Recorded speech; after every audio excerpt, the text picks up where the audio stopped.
On today's episode, the quality of health and education requires empowerment of people so that they can demand better quality to what they're getting. And simply thinking that a strong leader will get us to where we need to go is misreading history in many ways. Welcome to the Active Share podcast that explores less obvious investing insights in a world that's always changing.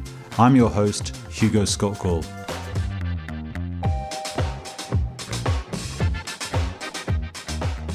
Today, I am delighted to have with me Raghuram Rajan, Professor of Finance at the University of Chicago's Booth School. He has served as Chief Economist at the International Monetary Fund, Chief Economic Advisor to the Government of India, the Governor of the Reserve Bank of India, and Vice Chairman of the Board of the Bank for International Settlements. Dr. Rajan's research spans banking, corporate finance, and economic development. His acclaimed books include Fault Lines and The Third Pillar, and most recently, Breaking the Mold, Reimagining India's Economic Future. Welcome to the Active Share. Thank you very much for joining us. Thanks for having me. Well, big picture question, which I really think is the thread that runs through your most recent book, which is your growth algorithm for India. What is your growth prescription for India? How does India achieve its growth potential? I think the argument you're making is that it's not the classic growth path that emerging countries followed in the 20th century. It's something different. So I'll hand it over to you to describe your prescription, how India should grow in the 21st century. Well, thanks for having me on the show. Many East Asian countries in the 20th century followed a path which became tried and tested as a way from poverty to riches. Basically focus on low-skilled manufacturing, usually assembly, with the intent of exporting goods, use global markets to achieve scale, and keep moving up the production chain to higher value-added items until you have become developed. And at that point, you start slowly switching into services for the domestic population. But really, manufacturing is the sector that absorbs all the people who leave agriculture, and you move up the manufacturing ladder. And if you look at Japan, if you look at Korea, if you look at China, they all followed that path. Problem, in our view, is multifold today. India sort of never really took off on that path. It certainly has a reasonable manufacturing sector, but never one that focused significantly on exports. And so for India, the manufacturing share of the workforce has remained fairly constant for the last 4 decades or so. And what's really grown is services. Now, this is not just IT services that everybody is typically familiar with, but also the usual services that countries have, such as retail, people working in retail, people working in logistics, people working in security. But the point, however, is how does India grow from here without a strong manufacturing sector? And most people say, well, let's rebuild manufacturing. Let's focus on the things that need to be done to get manufacturing up and running. And that's what the government has been doing, building out infrastructure, but also focusing on trying to improve the manufacturers who site in India, sometimes by subsidizing them hugely. What we're arguing is that avenue for growth is really much harder today, because when these East Asian countries started out, they were competing with the West, with rich industrial country workers. Now, those workers have been displaced. What is left to compete with are other emerging markets with cheap labor, such as Bangladesh and Vietnam, and move a little bit up the value chain. You encounter China, which still hasn't moved up the value chain in every part in manufacturing. The other huge problem is growing protectionism in the West. Every country wants its own manufacturing sector, and they're willing to give up a little bit in terms of cost efficiency in order to bring it back home, to reduce the political clamor against the exporting of manufacturing jobs, and of course, to build resilience in their own supply chains. So the extent of manufacturing protectionism, it's been growing. It's still not made a huge dent on trade, but it's certainly changed the direction of trade. In this environment, for India to expect that the world will be as open to another China, sort of finding its way up the manufacturing ladder is perhaps very optimistic. On the other hand, India has a really strong services sector. It's much larger in terms of its services exports. And this is not just IT services. What has grown tremendously since the pandemic is a whole variety of other direct services, such as consulting, such as, telemedicine picked up a little bit, but also things like legal services. So the point that we're trying to make is let's not get fixated on old paths of growth. There may not be that much political room. There may not be that much economic room to follow that path. But there could be an entirely different path that no country has tried before, which is move up the services ladder, which you already do a fair amount of. India has 300,000 engineers doing chip design today without a single chip foundry in India. So can we move up that ladder? Let's think about what it takes. So what does it take to do that? I guess you're going to say it's human capital, and it's easy to say, I think, at a headline level, it's education, but it's quite hard to change, even in a generation, a country's human capital, its skills, its skill base. So I think your prescription, go for services, miss out manufacturing from that agriculture to manufacturing to services, miss out in the middle bit of manufacturing, go straight to services. But to do that, you've got to have demonstrable competitive advantage in services, given that you're doing that not just for the domestic market, you're doing it for export as well. So how does India produce world-class services in what is a competitive landscape? We're a little hesitant to prescribe services. We're saying, look at services because you're already pretty good at it. But pain of India, and I think increasingly the pain in many countries, is the notion that government knows which direction to go. And so we're hesitant to prescribe industrial policy because then it becomes what's the favorite toy of the bureaucrats currently. And currently across the world, it seems to be, let's build chips. Many billions are being invested there, even in India. And so the first answer to your question is, let's stop doing stupid things, which waste resources, when in fact the resources are much better used in building your human capital. And you have to build human capital regardless of whether you're going to go into manufacturing or to go into services. India needs far better educated and trained people across the board. That's number one.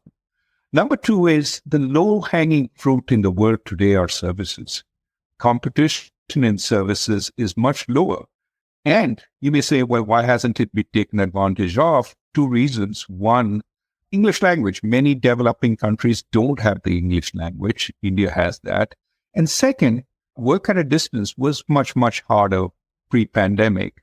Now it's become much more acceptable. So that consultant who's sitting in Seattle is providing services in Chicago.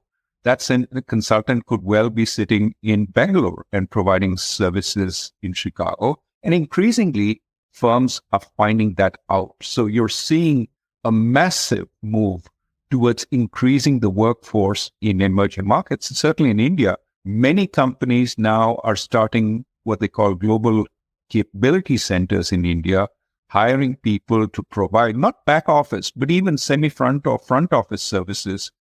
To give you an example, a consultant in the United States, fresh from MBA school, costs about $250,000. The cost in India from the best business schools is $40,000. And they're not that different. So in that sense, the labor arbitrage is shifting to services today. And I think certainly in high-skilled services, India has already a presence and could expand that. Now, the key, however, which you correctly see, is we need much broader-based improvements in human capital. That elite fringe of universities that produce the top graduates, those graduates can work in the best jobs in India or across the world. Many of them go on to do masters and PhD degrees elsewhere. What we need is the average to come up substantially. And that requires an improvement, not in the numbers, but in the quality of education. And that's harder, of course. It takes more time. You have to start focusing on that. You have to see that's the issue that you need to fix. And, just as an example, you offer $2 billion in subsidies to Micron to set up a packaging plant in India because chips are the new flavor of the month for bureaucrats. And that's more than 1/3 the higher education budget of India. So what we're trying to do is change the focus. Now, can it be done? Yes. I mean, look at China. China has created a higher education establishment, a university establishment, which is increasingly second to none in the world. Tsinghua University is one of the best in the span of 1.5 to 2 decades because they focused on doing it. And what we're saying is focus on the right things, and it can be done. India has a massive diaspora across the world. Some of them can be attracted back, much as the Chinese did, to seed new universities as faculty. We send a lot of students abroad, bring some of them back. The key resource in higher education is faculty, and we need to improve the quality of faculty across our establishments. We have plenty of establishments. We train 1.5 million engineers a year, but only a fraction of them are up to snuff.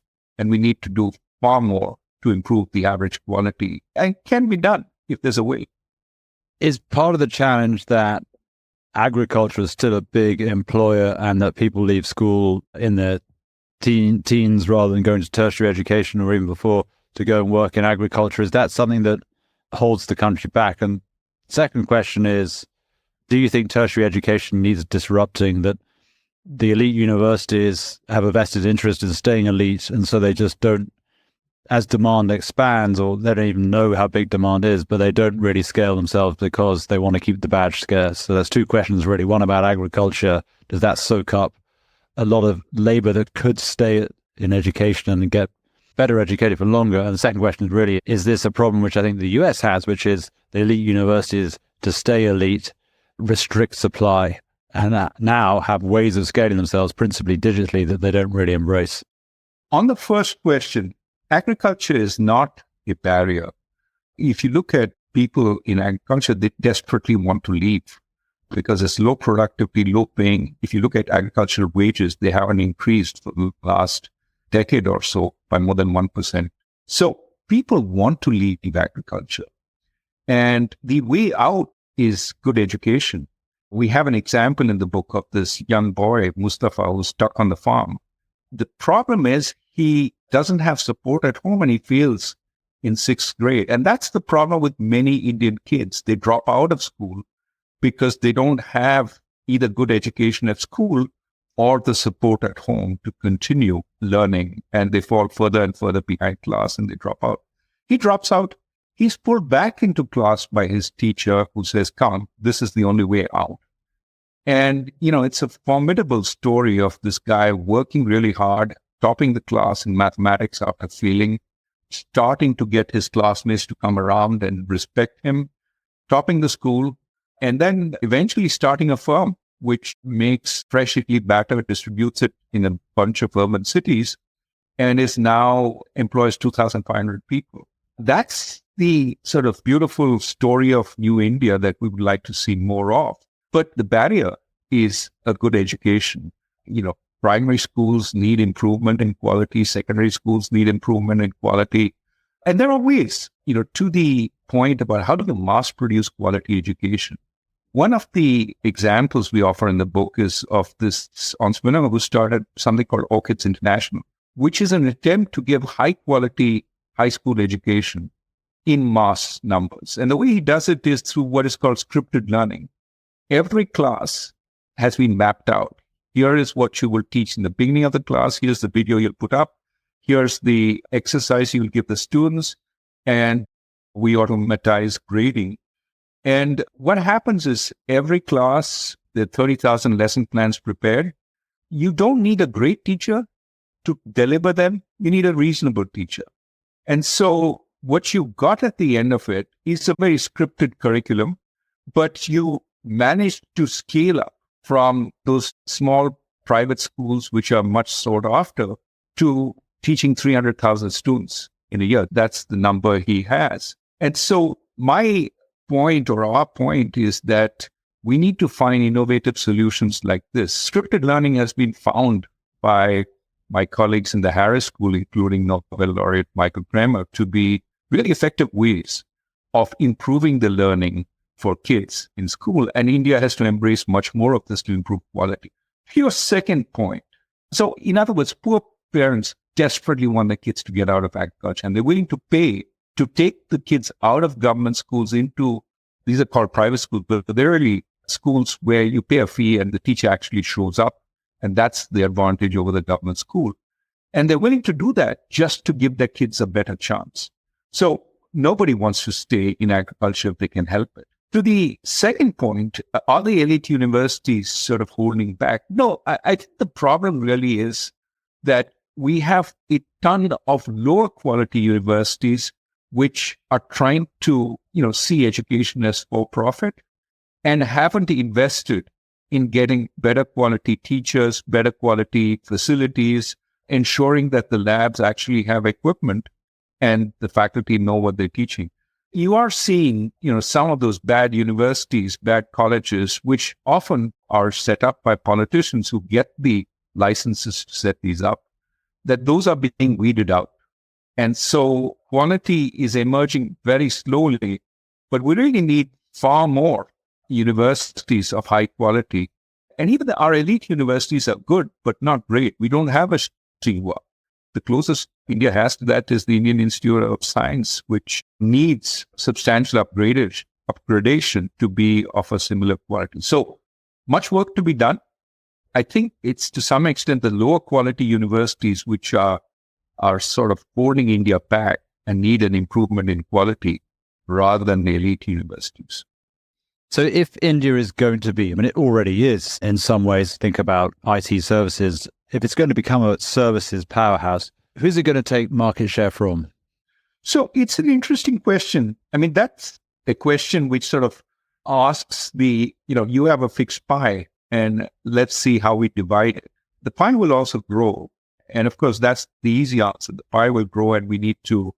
But let me give you some examples of how it can grow if we do the right thing. Medicine is a place where many industrial countries actually have a problem because they don't have enough supply of doctors, nurses, and so on. In the US, for me to get an appointment to see a general practitioner, it takes 3 months just to get an appointment. And I have private insurance, so it's not as if this is the national health scheme, but you also have NHS, which is backlogged hugely. If we could reach a deal whereby some elements are taken up by telemedicine and some elements are taken up by health tourism, send your patients to our hospitals which have spare capacity, and we can serve both our poor patients but also rich patients in the industrial world at a fraction of the cost that it would take there, it would be win-win. You see the patient backlog come down in the UK and the US, and you get low-cost services being provided at a distance. Now, this requires a lot of work. For example, you need to trust the doctor in India. How do you trust the doctor in India? Well, you need organizations spanning countries. For example, the Cleveland Clinic, if it went to India and set up a branch there providing telemedicine, it could provide the front, which would sell those services in the US, and similarly, an organization in the UK. But also what you need is a change in national health insurance, that we're willing to pay for certain services.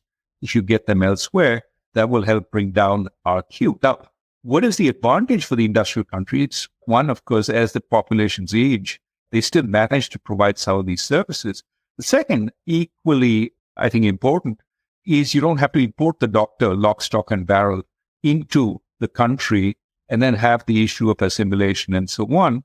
They can work at a distance and it can be beneficial for both. So that's in one example. Of course, there will be areas where there'll be competition. But again, a rich Indian sort of upper middle class, what do they spend their money on? They spend their money on a lot of goods and services from the West. So I think it can be win-win. It doesn't have to be lose-lose.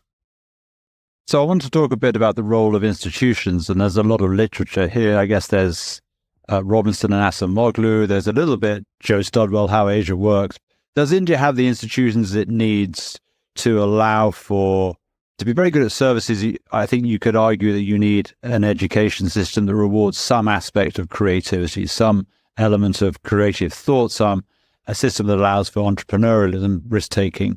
To do that, you probably need to have quite strong institutions, strong in the sense that they are underpinned by rules that are adhered to. So you have property rights, you have strong laws. And probably you have a strong democracy underneath. Do you agree with what I've said? And then secondarily, do you think India has sufficiently strong institutions, or if it doesn't, do you see it on the road to having sufficiently strong institutions to allow for risk-taking, entrepreneurialism, creativity that allows you to compete in international markets in services? This is important, and it's sort of the sub-story in the book. A book is sometimes read as we're advocating a fresh look at services. We're certainly doing that. But we're also saying that what used to be thought of India's weakness, it's democracy. If you look at democracy in development time, India became a democracy well before the UK or the United States. It became a democracy when it was really, really poor. And some people have argued that democracy held India back, that you couldn't build the roads and airports and railway lines.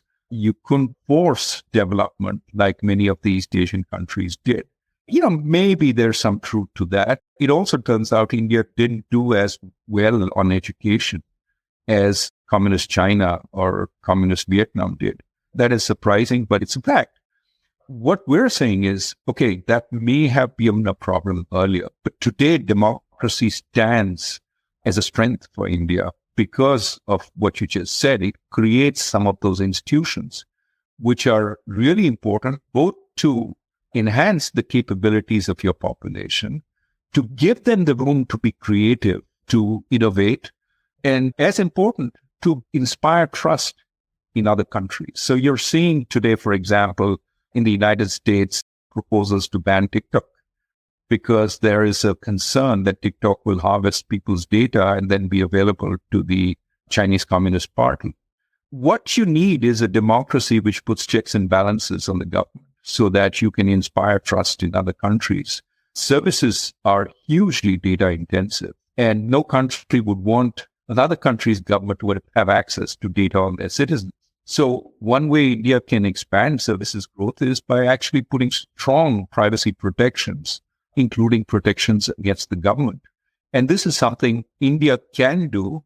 The book is written in a way to say, if you are eliminating these protections, if you are eliminating checks and balances, if your democracy is becoming less sound, this is also hurting your economic future, and it needs to be reversed. So does India have a reasonable democracy? Yes. Is it strengthening? No, it's weakening. And that needs to be reversed.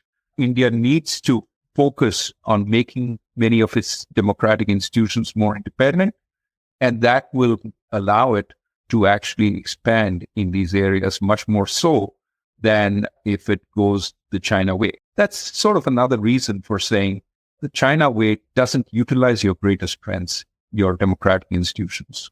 Do you think the argument you just made is well understood and then dismissed, or do you think it's not well made and therefore isn't well understood? I think that it certainly is well understood by people who read the book. I think there is China envy in India. We see where China is and then we want to be like China. And of course, that fits well with an authoritarian streak in the current ruling establishment, the BJP. And as a result, we have been held back by democratic niceties. We need a strong man who will lead us into the 21st century. In a sense, the point of the book is, no, strong men lead us into the 20th century. We need a more democratic structure to lead us into the 21st century. And that's as critical to our economics as all the other things we've talked about, including health and education. And in fact, the quality of health and education requires empowerment of people so that they can demand better quality to what they're getting. And simply thinking that a strong leader will get us to where we need to go is misreading history in many ways. It's very interesting what you say about China, how it looms very large for any country, particularly one as populous as India, in trying to move up that developmental curve and trying to increase its GDP per capita. So obviously what China did, if you look at what China's GDP per capita changed, China's GDP change in the 1990s, early 2000s was incredible. But China is there. China is, I can't remember who said it, China's a gorilla on the ladder, so it's difficult to go past. But do you agree with this statement assertion that right now India has pretty high soft power in the world. Everyone wants to be India's friend. It's not China, so on the China plus one argument. So it is courted by the West, courted by these, and it tries to stay neutral, but it's certainly desirable, it's strategically desirable. So should India make sure it uses that soft power dividend wisely? And do you think it is, given the world geopolitically is clearly a different one versus 20 years ago versus 30 years ago? Some countries, that's bad news. For India, maybe that's good news.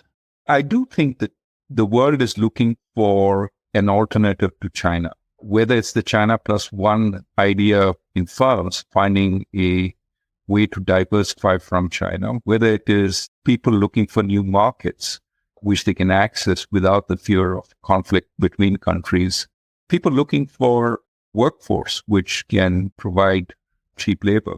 I think that search is certainly on. And India fits the bill in many respects. The concern that some of us have is that India's strength, why it is seen as a reasonable alternative, is precisely its democratic values. If it moves towards a more authoritarian structure, it becomes eventually less desirable as a friend by the democracies of the world. And so that's another reason to ensure that we do stay democratic. And there is a battle for democracy in India today. That's one of the big themes in the elections. Regardless of what happens in the elections, I think India needs a strong opposition to ensure that there are checks and balances on the government in power. It also needs to revisit some of the powers that the government has, which, were set up by our founding fathers in the post-independence era to keep the country together, but have ended up giving the central government tremendous power, which a big country like India requires far more decentralization, far more checks and balances. And that's what we need to work on also, even as we work on our economy. And I think if all this goes well, and there will be ups and downs, there will be a period potentially of authoritarianism. My hope is that India finds within itself the ability to reverse some of these things, and that in the longer run, it becomes a country that stands by its values, its democratic values, and is trusted by the democracies of the world. I guess one of the lessons from China is that decentralization was actually very powerful, that local government, local authorities, and now you can maybe say, now there's been a property collapse, that actually maybe there's some of those revenues were ersatz, but local governments were empowered to do things, and they did do things, they got things done. Does India need more of that? You're exactly right. I mean, if you look at the China model, Chinese rules and regulations are as bureaucratic as India's. But what happened is that many local authorities could redefine the rules, sometimes break them, for the local firms. And there was competition between the local authorities because they were rewarded on the growth they produced locally, and their promotion in the Communist Party happened much faster if they did well.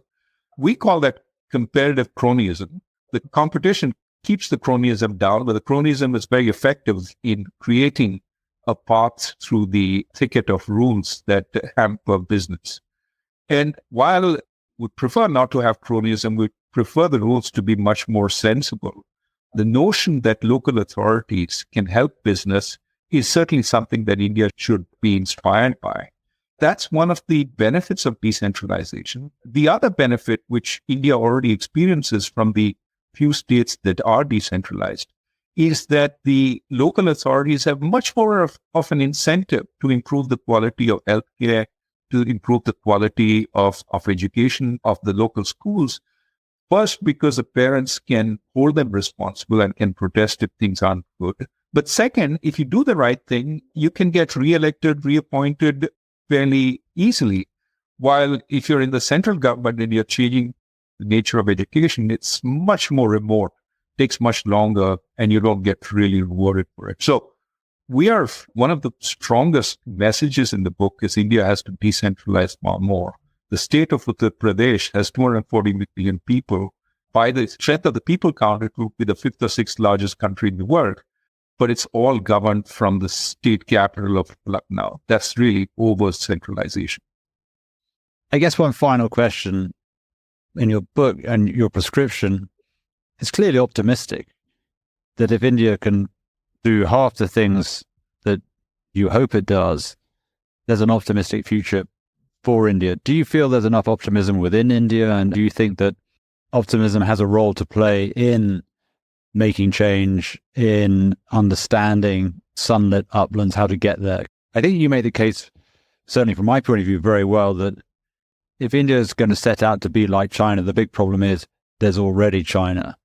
But if India sets out to really maximize its competitive advantages, which is already demonstrating in some of the service industries, that is likely a more optimistic case for India. But the argument needs to be well made. Obviously, you're making your contribution, but you do need optimism. You need tools and resources to solve problems, and you probably need some optimism, some risk-taking. Do you think there's enough of that in India? Is it well understood? Has a country that's got a very socialist history, has the case for capitalism and all the good sides of capitalism been made well enough?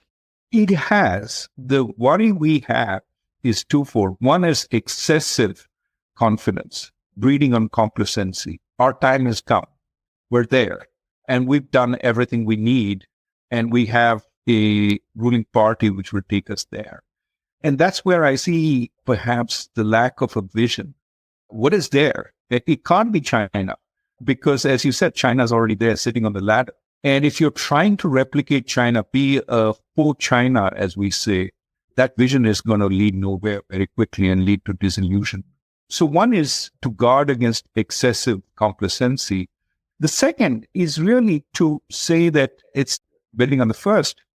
If things go the business as usual, you will fail because you will not have invested in what is the critical asset you need to build up, which is your human capital. And if you don't recognize the fact, that is where you need to put your resources. We will continue trying to get up the manufacturing ladder. A few people will come to India. You will celebrate when Apple says it's going to build its iPhones in India, but you will stay very low end. You will not move up the value chain. And for India to become rich before it gets old, and it is getting old by around 2050, it has a window of about 25 years in which it needs to accelerate growth. And so in this book, what we offer is a large number of examples of how India can do things right. But that is not to say those examples reflect the norm. They reflect the outliers, what is possible. And what India has to do is make it more that the norm reflects those outliers. There are states in India which have healthcare which approximates a high second world, almost first world level. And there are states in India which have healthcare which approximate the worst outcomes in sub-Saharan Africa. And so what we need to do is, in business jargon, ensure best practices across the board. How do we do that? How do we shake ourselves up and say, we need a new path, and that will not happen unless we recognize where we need to go and how we need to get there. This book is, in some sense, a wake-up call. India is capable of a lot, but needs to recognize that it needs to do its homework. And the greatest danger for India is chest-thumping nationalists who say, we've arrived, and all we need to do is collect the rewards.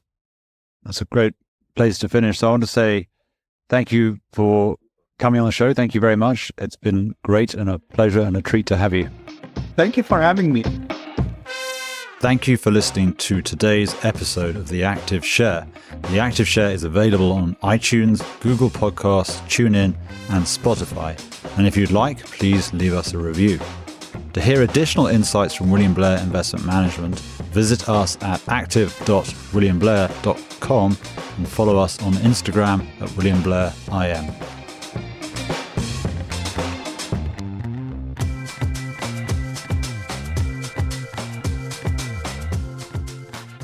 This content is for informational and educational purposes only and is not intended as investment advice or a recommendation to buy or sell any security or to adopt any investment strategy. Investment advice and recommendations can be provided only after careful consideration of investors' objectives, guidelines, and restrictions. The views and opinions expressed are those of the speakers as of the date of this recording, are subject to change without notice as economic and market conditions dictate, and may not reflect the views and opinions of other investment teams within William Blair Investment Management. Factual information has been obtained from sources we believe to be reliable, but its accuracy, completeness, or interpretation cannot be guaranteed. Any discussion of particular topics is not meant to be comprehensive and may be subject to change. This material may include forecasts, estimates, outlooks, projections, and other forward-looking statements. Due to a variety of factors, actual events may differ significantly from those presented. Past performance is not indicative of future results. Investing involves risk, including the possible loss of principal. Any investment or strategy mentioned herein may not be suitable for every investor. References to specific companies are for illustrative purposes only and should not be construed as investment advice or a recommendation to buy or sell any security. William Blair Investment Management may or may not own any securities of the companies referenced. It should not be assumed that any investment in the companies referenced was or will be profitable.